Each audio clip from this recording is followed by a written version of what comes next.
신문 일면에 보시면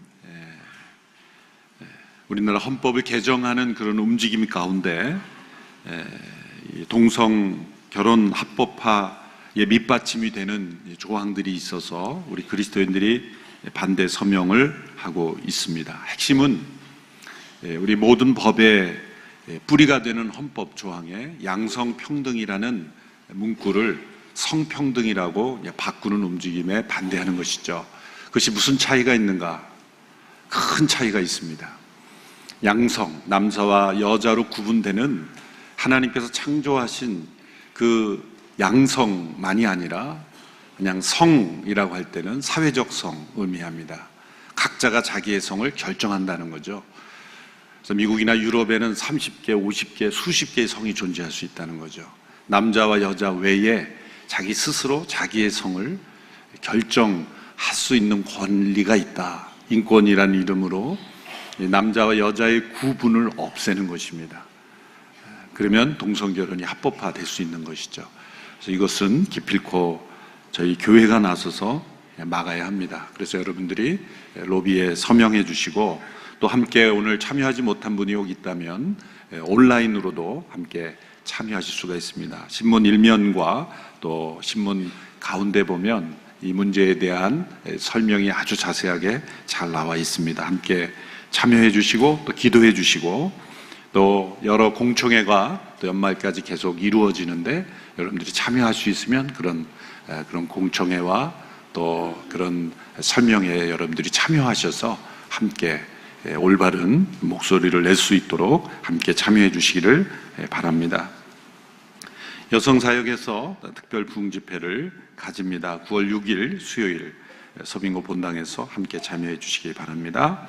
대전 온누리교회가 창립 14주년을 맞이했습니다. 함께 축복해 주시길 바랍니다. 오늘 2부 예배 이후에 직후에 재직회가 이곳에서 열립니다. 재직 여러분들은 함께 참여해 주시기를 바랍니다. 기도하겠습니다. 하나님 아버지, 하나님의 창조 질서를 여러 가지 모양으로 거스르고 하나님을 대적하며 이 땅을 하나님 없는 세상으로 만들어가는 여러 움직임들, 우리 그리스도인들이 올바른 생각을 가지고 막을 뿐만이 아니라 이끌어가는 저희들이 되게 하여 주시옵소서.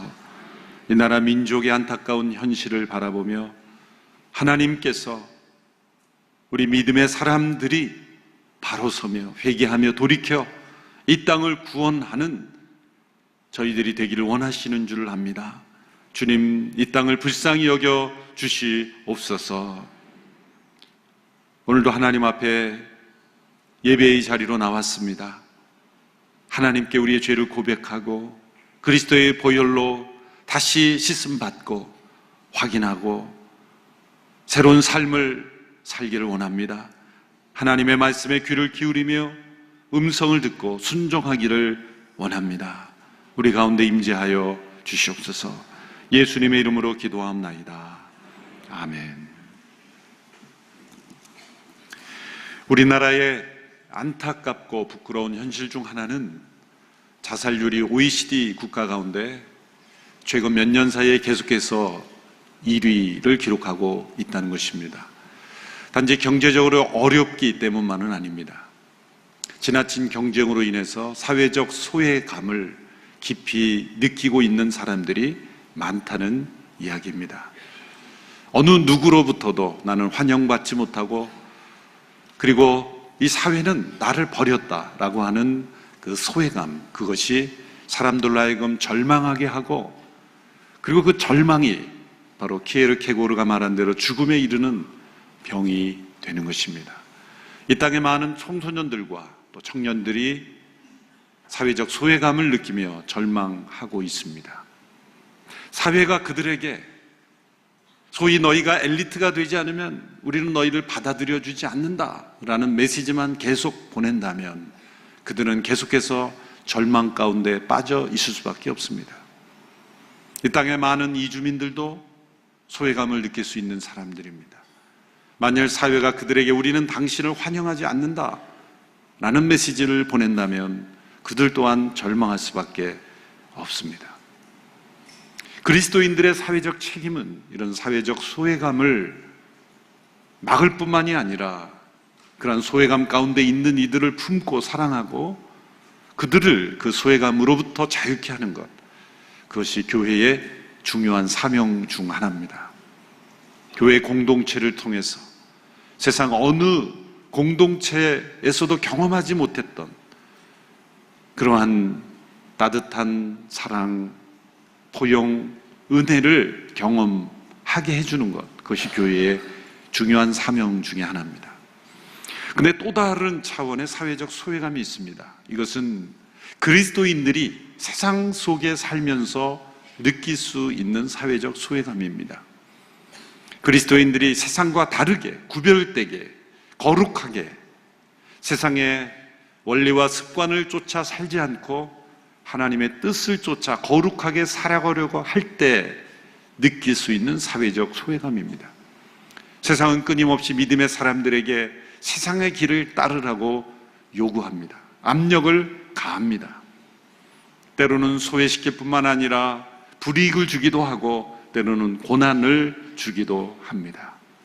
믿음의 사람들이 하나님의 말씀대로 경건하게 살고자 하는 자는 핍박을 받으리라. 그 성경의 시대뿐만 아니라 오늘 이 시대에도 정말 이 땅에서 경건하게 살고자 하면 우리는 사회로부터 소외감을 느낄 수밖에 없습니다. 그리스도인들이 사회적 소외감을 만일 두려워하고 그런 소외감을 회피하려고 한다면 우리는 세상 속에 끌려가고 휩쓸려 가는 인생이 될 수밖에 없습니다.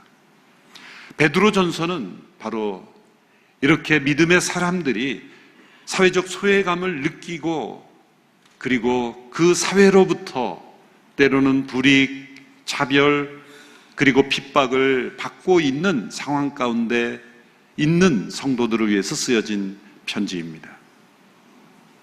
소아시아 지역, 지금의 터키의 타울루스 산맥이라고 하는 그 지역 일대에 흩어져 있는 그리스도인들, 그 성도들에게 AD 60년 중후반경에 베드로에 의해서 쓰여진 편지입니다. 그들은 믿음의 사람들이었습니다. 그런데 그들은 사회적으로 소외받고 있었습니다.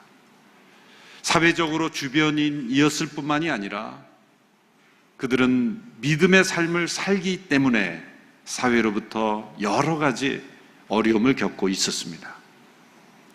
지역사회로부터 조롱과 조소를 받고 있습니다. 우상숭배에 참여하지 않는다고 해서 여러 가지 차별도 받고 있었습니다. 아직 로마 제국에 의해서 이제 이 시기가 지나가면 로마 제국에 의해서 조직적이고 국가적인 박해가 시작되기 직전에 그러한 분위기가 무르익고 있었을 바로 그때입니다. 그러한 믿음의 사람들에게 베드로가 그들을 위로하고 격려하고 그들을 믿음 위에 바로 세워주기 위해서 쓰여진 편지가 바로 베드로 전서입니다. 이러한 상황이 오늘 이 시대의 서구 사회의 그리스도인들의 모습 그리고 우리나라의 현실에도 이제 적용되는 말씀이 되어가고 있습니다. 사실 오랫동안 이 서구 사회에서는 이 베드로 전서의 말씀을 깊이 사랑하지 않았습니다. 오히려 핍박 속에 있는 그리스도인들, 제3세계 믿음의 삶을 살지만 사회로부터 소외받고 차별받고 배척받고 있는 성도들은 이 베드로전서의 말씀을 깊이 사랑했어요. 미국의 그리스도인들에게 가장 좋아하는 성경의 책 한 권을 고르라고 한다면 결코 나오지 않았던 책이 베드로전서였습니다.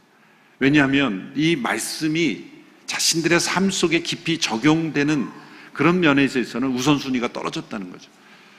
그런데 요즘은 다릅니다. 왜냐하면 유럽이나 서구 사회에서 믿음의 삶을 산다는 것은 오히려 사회적 주변인이 되어버리는 거예요.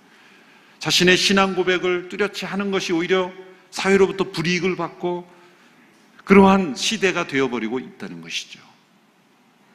바로 베드로전서의 독자들이 처했던 상황입니다. 우리나라도 사실 마찬가지가 되어가고 있어요. 어떤 지도자의 자격을 논할 때 자신의 신앙 고백이 뚜렷하게 고백하는 것을 종교 편향이라는 이름으로 시비를 하고 공격하는 그런 시대가 되어버렸지 않습니까?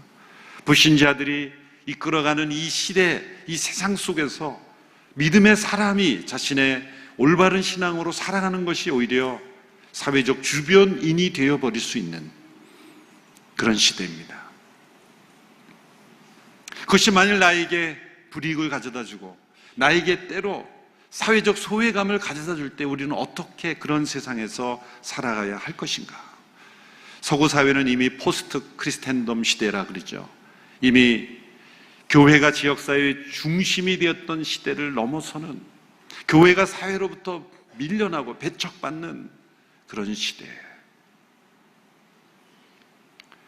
과거 유럽의 수많은 교회들이 지역사회의 중심이 되어버렸는데 지금은 다 문화재가 되어버렸고 폐허가 되어버렸고 사람들의 발길이 끊긴 그런 시대.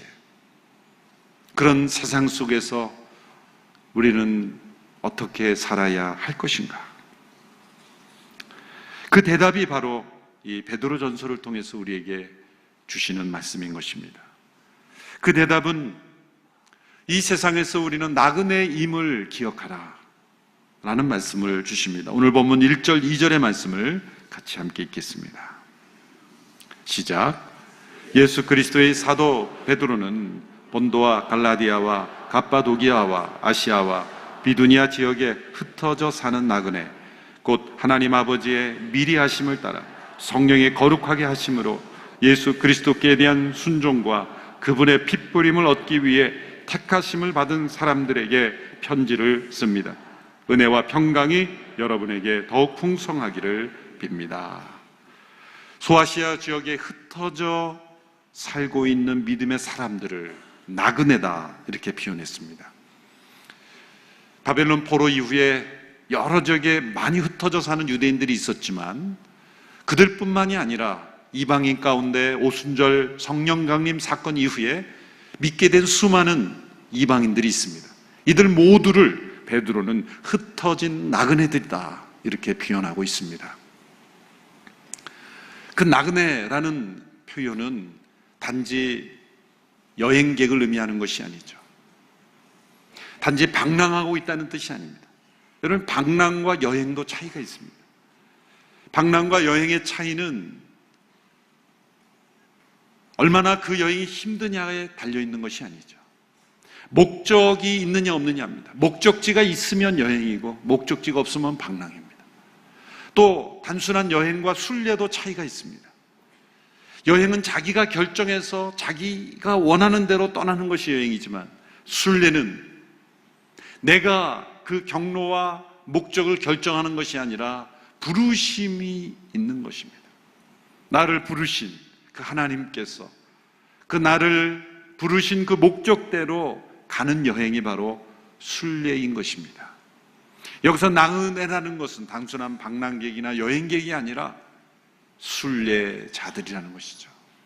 하나님의 부르심을 따라 이 땅을 일시적으로 여행하고 있는 순례자들, 그것을 나그네라는 표현으로 번역된 것입니다. 우리가 이 땅을 살아가면서 이 땅을 잠시 머무는, 잠시 지나가는 하나님의 부르심을 따라 이 땅이 우리의 영원한 목적지가 아니라 지나가는 우리는 이 땅의 순례 여행객이다. 이런 의식을 가져야 한다는 것이죠. 그런데 베드로는 이들을 다른 표현으로 설명합니다. 이 나그네를 순례자들로 바뀌게 한 이유는 무엇일까? 그것은 성삼일체 하나님의 놀라우신 역사가 함께하는 사람들이기 때문이다라는 거죠. 너희는 그저 어쩔 수 없어 흩어져 사는 사람들이 아니다. 너희 한 사람 한 사람에게는 성부 하나님, 성령 하나님, 성자 하나님의 놀라우신 역사심이 함께 하시는 사람이다. 하나님의 미리 하심을 따라 성령님은 거룩하게 하시고 그 목적은 바로 우리 한 사람 한 사람을 예수 그리스도의 그 핏부림을 얻게 하시기 위해서, 우리를 택하신 사람들이라는 거죠. 오늘 본문 2절에 바로 그렇게 말씀하고 있습니다. 하나님 아버지의 미리하심을 따라 성령의 거룩하게 하심으로 예수 그리스도에 대한 순종과 그분의 핏부림을 얻기 위해 택함을 받은 사람들이다. 여러분, 우리 한 사람 한 사람에게 하나님께서 이 놀라운 역사로 함께 하심을 체험할 때 우리는 이 땅을 순례자로 살아갈 수 있는 것입니다. 십자가에서 흘리신 예수님의 그 보혈이 우리에게 뿌려진다, 이런 표현을 했어요. 핏뿌립니다. 십자가에서 흘리신 예수님의 그 피 흘리심은 역사적 사건입니다. 그러나 과거의 피 흘리심의 사건으로 끝나는 것이 아니라 그 흘려주신 십자가의 피가 우리 한 사람 한 사람에게 뿌려지는 것입니다. 그 핏뿌림을 통해 우리를 구원하시고 우리의 삶을 인도하시고 그리고 우리를 거듭나게 하시고 우리의 영원한 생명을 허락하신다는 거예요. 3절의 말씀을 보십시오. 우리 3절의 말씀 같이 읽습니다. 시작. 우리 주 예수 그리스도의 아버지 하나님을 찬양합니다. 하나님께서는 그분의 풍성하신 긍휼을 따라 우리를 거듭나게 하시고 예수 그리스도를 죽은 사람들로부터 살리시어 산 소망을 얻게 하심으로 그랬습니다. 하나님의 미리하심을 따라 성령의 거룩하게 하심으로 예수 그리스도의 핏부림을 통해 우리를 거듭나게 하신다는 거예요. 우리가 이 땅에 생명으로 태어난 순간이 있죠. 우리가 이 세상에 태어날 때 우리가 존재하게 된 이 세상이 있었잖아요. 그것처럼 우리 안에 예수님의 핏부림으로 거듭난 새 생명이, 거듭 태어나는 생명이 있을 때 그 생명이 존재하는 세상이 있을 거 아닙니까? 우리는 육신의 생명으로만 존재하는 존재가 아니라는 거죠. 우리 안에는 예수 그리스도의 핏부림으로 거듭난 영원한 생명, 새로운 생명이 우리 안에 있습니다. 우리 육신의 생명이 이 땅에 존재하듯이 우리 안에 거듭난 새 생명이 존재하는 그 세상이 존재한다는 거예요. 우리 안에 거듭난 영원한 생명이 존재하는 세상은 이 세상이 아닙니다. 영원한 생명의 세상입니다. 그 세상을 향하여 우리는 나아가고 있다는 거예요. 우리 육신의 생명은 이 땅에 거하는 것으로 만족합니다. 그러나 놀라운 것은 우리 안에 있는 거듭난 생명은 이 땅에 머무는 것만으로 만족하지 않는다는 거예요. 이 영원한 생명이 추구하고 바라고 기대하고 바라보는 세상이 있다는 거죠. 그것을 가리켜 산 소망이다, 이렇게 설명한 것이죠. 산 소망이다. 흩어진 나그네의 삶을 순례 여정으로 변화시키는 것은 소망입니다. 이 거듭난 새 생명이 우리 안에 가져오는 것은 바로 이 소망입니다. 여러분, 일반적인 소망은, 소망이라고 할 때 세상에서 그것은 나에게 좋은 일이 있을 것을 막연하게 기대하는 거예요. 일어날지 일어나지 않을지도 모르지만 그냥 기대하는 거예요. 막연한 기대입니다. 그러나 여기에서 말씀하는 이 거듭난 생명, 우리에게 가져오는 소망은 살아있는 소망이다. Living hope. 다른 번역가 vibrant hope라다. 살아 움직이는, 역동하는, 생동하는 소망이다. 왜 이 소망을 살아있다고 표현했을까요? 직역을 하면 그 소망이 꿈틀거리며 움직이며 행동한다, 그런 의미가 있는 거예요. 왜 이 소망을 살아있다라고 표현했을까요? 그래서 너무나 확실히 이루어질 것이기 때문에, 장차 미래에 확실히 이루어질 것이지만 그것이 앞당겨져서 현재 나의 삶에 실제로 이루어지는 소망이기 때문에 살아있는 소망이라고 말하는 거예요. 미래에 일어날지 모르는 것을 막연하게 기대하는 것이 아닙니다. 확실히 일어날 것을 현재에 체험하고 누리고 살아가는 소망, 이것이 바로 살아있는 소망이에요. 하나님의 미리하심을 따라 성령의 거룩하게 하심으로 예수 그리스도의 핏부림을 받아 우리 안에 거듭난 새 생명이 있다면 우리는 영원한 세상을, 이 땅이 아닌 영원한 세상을 바라보는 살아있는 소망으로 이 땅을 살아간다는 거예요. 베드로는 그것을 확인시켜주고 있는 거예요. 너희 안에 이 살아있는 소망이 있지 않냐? 이 세상을 포기하라는 게 아닙니다. 역사를 변화시키고 이 땅을 힘있게 살아간 사람들의 공통점은 바로 이 살아있는 소망을 가지고 살았던 사람들이라는 거예요. 베드로는 이들에게서 그러한 모습을 발견하고 격려하고 있는 거예요. 이렇게 살아라라고만 교면하지 않고 너희 안에 이런 모습이 있으니 너희는 거듭난 사람들이요 살아있는 소망으로 살아가는 사람들이다라고 격려해주고 있는 거예요. 첫째, 이들에게 나타난 살아있는 소망의 모습은 무엇입니까? 첫째는 이 세상에서는 아무런 유업이 없을지라도 도리어 하늘에 쌓여있는 썩지 않고 더러워지지 않는 유업이 있다는 것을 믿고 살아가는 모습이에요. 4절에 5절의 말씀을 같이 읽겠습니다. 4절 5절 시작. 여러분을 위해 하늘에 쌓아둔 썩지 않고 더러워지지 않고 쇠하지 않는 유업을 얻게 하셨습니다. 여러분은 마지막 때에 나타내려고 예비하신 구원을 얻기 위해 믿음으로 하나님의 능력으로 보호하심을 받고 있습니다. 살아있는 소망을 따라 순례자로 살아가는 사람은 장차 얻을 구원을 바라보고 하늘의 유업을 구하는 거예요. 이 땅에 어떤 어려운 상황일지라도 절망하지 않는 겁니다. 이 땅에 어떤 유업이 없다 할지라도 포기하지 않는 것입니다. 작년 여름 괌 온누리교회 집회에 갔을 때 서초 D 공동체 성도들이 여러 가족들이 이 괌 근처에 있는 축이라는 섬이 있습니다. 그 섬에 아웃리치를 왔어요. 그래서 이제 그 아웃리치를 마치고 괌에 돌아왔을 때 이제 저와 만나게 되었어요. 근데 그 성도들의 간증을 듣게 되었어요. 근데 가장 중요한 간증 중에 하나가 이것이었습니다.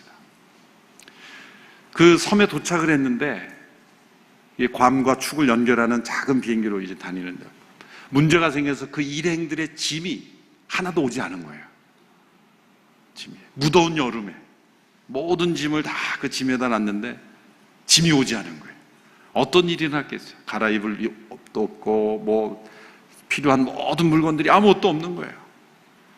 어떤 일이 났겠습니까? 간증하는 거예요. 나는 누구의 속옷을 빌려 입었다. 나는 누구의 하여튼 모든 생필품을 한 번도 해보지 않은 일을 한 거예요. 이분들이 그곳에 갔기 때문에. 여러분이 지금 웃으면서 들으시지만 그 상황을 참 얼마나 당황스럽겠어요. 그런데 그분들의 모습 속에 이렇게도 살 수 있구나, 이렇게 살 수 있구나. 우리가 이 땅을 살아갈 때 단기 선교여행 중이라고 생각을 하면 이렇게도 살 수 있는 거죠. 우리 짐이 다 어디론가 날아가서 찾을 수 없게 되어도, 때로 다른 사람의 옷을 빌려 입어도 단기 여행 중인데 이렇게도 살 수 있구나. 그 아이들에게도 큰 체험이 되었다는 거죠. 어떤 고난을 만나도, 어떤 시련을 만나도 낙심하고 절망할 필요가 없는 것은 우리는 이 땅에 단기 선교 여행 중이기 때문에 그 의식이 중요한 거죠. 여러분, 우리는 구원의 세 가지 시제가 있다는 것을 기억해야 합니다. 5절 말씀 마지막에 보면 마지막 때 나타내려고 예비하신 구원이 있다. 마지막 때 나타내시려고 예비하신 구원. 구원에는 세 가지 시제가 있다는 걸 늘 기억해야 합니다. 우리는 구원 받았고, 우리는 구원을 받고 있고, 그리고 구원을 받을 것입니다. 구원 받았다라는 과거의 시제만 있는 시험은 매우 위험합니다. 세상의 모든 시험을 무너질 가능성이 아주 많습니다. 현재 우리가 이루어가고 있는 구원, 그리고 장차 받을 구원을 바라보는 소망이 살아있는 소망으로 있지 않으면 우리는 이 땅에서 넘어지고 쓰러질 수밖에 없어요.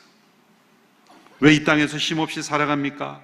현재 두렵고 떨림으로 구원을 이루어가고 있지 않기 때문이에요. 받을 구원을 바라보는 소망이 없기 때문이에요. 받은 구원으로 끝나는 것은 매우 위험한 신앙이에요. 장차 받을 구원을 바라보는 사람은 이 땅의 유업을 소망하는 것이 아니라 하늘에 썩지 않고 더러워지지 않고 쇠하지 않는 그 유업을 날마다 바라보는 것. 그것이 바로 나그네로 이 땅을 순례자로 살아가는 첫 번째 모습입니다. 두 번째, 이들에게 나타나는 순례자의 모습은 어떤 모습이었습니까? 이 세상에서는 온갖 시험을 당해 근심할지라도 도리어 크게 기뻐할 수 있는 모습이었습니다. 6절, 7절의 말씀 같이 함께 읽겠습니다. 시작. 그러므로 여러분은 이제 온갖 시험을 당해 잠시 근심하게 됐으나 오히려 크게 기뻐합니다.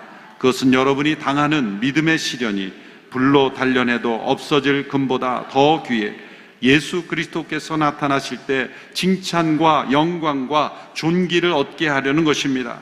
세상에는 우리의 믿음을 흔들고 근심하게 하는 많은 시험들이 있어요. 한 가지 시험을 통과하면 또 다른 시험이 옵니다. 동시다발적으로 우리에게 나타나기도 합니다. 평생 동안 시험이 없을 수는 없어요. 일시적으로 없을 수는 있지만 한 번도 나는 시험 당하지 않는다, 거짓말입니다. 우리를 시험하게 하는 근심이 없기를 바라지만 한편으론 이런 시험이 없다고 한다면 우리가 얼마나 쉽게 교만해지겠습니까? 우리가 구원받았다고 하지만 얼마나 하나님 없이 자기 자신에 만족하고 이 땅에 만족하며 살겠습니까? 우리에게 주어진 시험은 우리의 믿음을 연단시키고 정결케 하고 진정한 믿음인가를 확인하는 중요한 과정인 것입니다. 그래서 하나님께서 우리에게 시험을 허락하십니다. 그런데 살아있는 소망을 가진 사람들은 이런 시험 속에서 잠시 근심할지라도 오히려 그 시험이, 그 근심이 변하여 큰 기쁨으로 변화된다는 거예요. 우리 믿음의 생활에서 하나님 앞에 큰 기쁨을 겪는 것을 뒤집어 보면 다 시험거리였어요. 나에게 이런 근심거리가 있었지만 믿음 안에서 그것을 재해석하고 믿음 안에서 그것을 바라보게 될 때 그것이 나에게 큰 기쁨의 근원이 되었다는 거예요. 세상은 이해할 수 못하는 역설입니다. 어떻게 근심이 큰 기쁨이 될 수 있는가? 여러분, 바다의 어느 해역에 가면 이 표면에 흐르는 그 해류와 그 깊은 해저 속에 있는 심층수라 그러죠. 깊은 바다 속에 흐르는 해류가 정반대로 흐를 수도 있다는 거예요. 아니, 어떻게 표면 위의 바다 해류의 방향과 그 밑에 있는 물의 흐름이 다를 수가 있는가? 서로 충돌되지 않고 다르게 흐를 수 있다는 거예요. 여러분, 우리의 인생의 표면에는 그 근심거리들이 늘 몰아닥치지만 우리의 마음 깊숙한 곳에는 기쁨의 파도가 흐르게 될 줄로 믿습니다. 캄캄한 밤에 더욱 반짝이는 별을 볼 수 있는 것과 마찬가지예요. 밝은 대낮에는 반짝이는 별을 볼 수 없습니다. 근심을 가져오는 시험의 때 우리는 더욱 살아있는 소망으로 기뻐할 수 있는 것입니다. 세 번째, 살아있는 소망을 가지고 살아가는 이 성도들의 모습은 어떤 모습입니까? 이 세상에서는 그리스도를 보지 못했을지라도 도리어 더욱 믿고 사랑하고 기뻐하는 모습입니다. 8절 9절의 말씀 같이 읽습니다. 시작. 여러분 그리스도를 보지 못했으나 사랑합니다. 지금도 여러분은 그분을 보지 못하지만 믿고 말할 수 없는 영광스러운 기쁨으로 즐거워합니다. 이는 여러분이 믿음의 결과로 영혼의 구원을 받기 때문입니다. 베드로는 사실 지금 놀라고 있는 겁니다. 이 성도들의 소식을 듣고 놀라고 있는 거예요. 왜? 이 흩어진 나그네로 표현되는 믿음의 사람들은 한 번도 예수님을 만난 적도 없고 함께 교제한 적도 없고 직접 예수님 말씀을 들은 적도 없어요. 베드로는 자기와 비교하고 있는 거예요. 자기는 예수님의 수제자요, 예수님의 말씀을 직접 들었고 동행했고 기적도 보았고 예수님의 사도로 부름을 받았던 사람이었지만 십자가 앞에서 도망하였습니다. 시험이 왔을 때 떠나갔습니다. 그런데 이들은 한 번도 예수님을 보지 못했지만 자기의 성령 받기 이전에 자기의 모습과 대조해 볼 때 너무나 대조가 되는 거예요. 너희는 예수님을 보지 못하였으나 사랑하는도다. 믿고 사랑하고 말할 수 없는 영광스러운 기쁨으로 기뻐하고 있다는 거예요. 어떻게 이것이 가능했을까요? 그것이 거듭남의 생명의 능력입니다. 하나님의 미래하심을 따라 성령의 거룩한 역사로 말미암아 예수 그리스도의 핏부림을 얻은 거듭난 새 생명을 가진 사람은 예수님을 육신의 눈으로 한 번도 보지 못했어도 육신의 눈으로 보고 동행하였던 베드로보다도 더 예수님을 믿고 사랑하고 기뻐할 수 있다는 거예요. 거듭난 새 생명이 살아있는 소망이기 때문에, 이 살아있는 소망은 예수님과 우리를 연합하게 하는 것입니다. 예수님과 연합은 물리적으로 공간적으로 함께 있어야 연합된다는 게 아니에요. 한 번도 육신의 눈으로 예수님 보지 못했어도 우리 안에 있는 거듭난 새 생명으로 인한 살아있는 소망을 붙잡고 살아가면, 그 살아있는 소망은 예수님과 나와 연합을 가능하게 해주는 거예요. 그래서 이들은 예수님을 보지 못했으나 사랑하고 기뻐하고 살아간다. 이것이 살아있는 소망이 있는 성도들의 모습이에요. 이 세상의 유업에 집착하지 않고 하늘의 유업을 바라봅니다. 이 세상에 여러 가지 근심의 시험거리가 있다 할지라도 큰 기쁨으로 살아갑니다. 예수님을 보지 못했으나 예수님이 늘 곁에 계신 분으로 동행하며 그분 안에서 살아갑니다. 믿고 사랑하고 영광스러운 기쁨으로 그분을 즐거워합니다. 이것이 살아있는 소망을 가진 사람들의 고백입니다. 우리가 이 세상에서 이런 살아있는 소망으로 살아가는 순례자가 되기를 원합니다. 이 땅에 초점을 두고 소망을 두고 살아가는 사람이 아니라 하늘에 소망을 두고 살아가는 우리 모두가 되기를 축원합니다. 말씀을 맺으면서 그래서 이러한 고백을 담은 하늘 소망이라는 찬양을 제가 우리 목회자들에게 부탁했습니다. 이 찬양을 듣고 우리 함께 말씀을 맺도록 하겠습니다.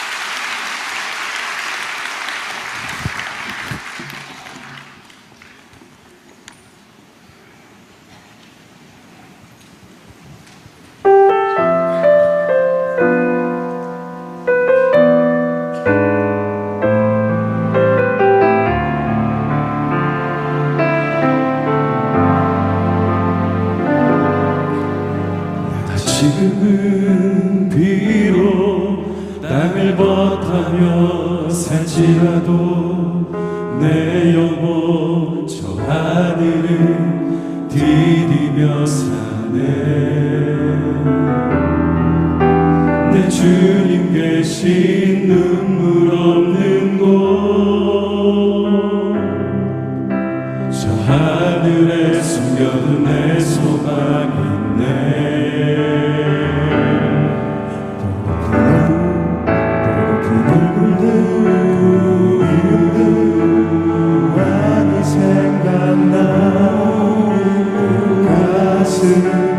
지도록 기다려지는 곳, 내 아버지 넓은 품날 맞으시는 저 하늘에 사는 내 소망이 있네. 주님 그 나라에 이를 때까지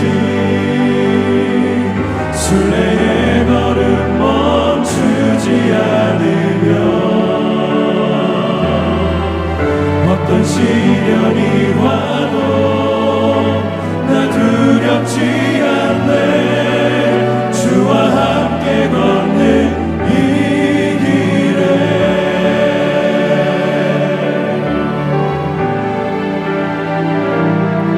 보고픈 얼굴들 생각나. 가슴 터지도록 기다려지는 곳, 내 아버지 넓은 품날 맞으시는 저 하늘에 사는 내 소망 있네. 주님 그 나라에 이를 때까지 순례의 걸음 멈추지 않으며 어떤 시련이 와도 나 두렵지 않네. 주와 함께 걷는 이 길에